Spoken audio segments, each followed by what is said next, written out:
രണ്ട് തവണ കാമുകന്മാരോടൊപ്പം ഒളിച്ചോടിയ യുവതി വീണ്ടും പ്രായപൂർത്തിയാകാത്ത 3 കുട്ടികളെ ഉപേക്ഷിച്ച് മറ്റൊരു കാമുകനൊപ്പം ഒളിച്ചോടി. യുവതിയും കാമുകനും അറസ്റ്റിലായി. കല്ലറ തുമ്പോട് ഏറത്ത് വീട്ടിൽ ഷഹ്ന, മണമ്പൂർ പെരുങ്കുളം BS മനസ്സിൽ സജിമോൻ എന്നിവരാണ് അറസ്റ്റിലായത്. മെയ് 13 പുലർച്ചെ 5 മണിയോടെയാണ് ഷഹ്ന തന്റെ 12, 9, 7 വയസ്സുള്ള കുട്ടികളെ ഉപേക്ഷിച്ച് കാമുകനായ സജിമോനൊപ്പം മൂതല കേക്കേക്കോണം ഏറത്ത് മേലെ വീട്ടിൽ നിന്നും ഒളിച്ചോടിപ്പോയത്. കാമുകനായ സജിമോനും 3 കുട്ടികളുണ്ട്.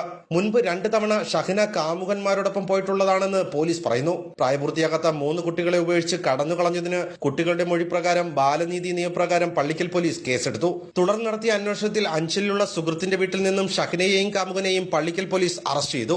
കോടതിയിൽ ഹാജരാക്കിയ പ്രതികളിൽ ഷഹ്നയെ അട്ടക്കുളങ്ങര വനിതാ ജയിലിലേക്കും സജിമോനെ ജില്ലാ ജയിലിലേക്കും റിമാൻഡ് ചെയ്തു. Pallikkal CI Sreejith P, SI സഹിലം, ASI Shiju Bahuleyan, CPOമാരായ Shameer, Vineesh, പ്രിയ, രമ്യ തുടങ്ങിയവരുടെ നേതൃത്വത്തിലാണ് അന്വേഷണം നടത്തി ഇവരെ പിടികൂടിയത്. ഭാരത് വിഷൻ, പള്ളിക്കൽ.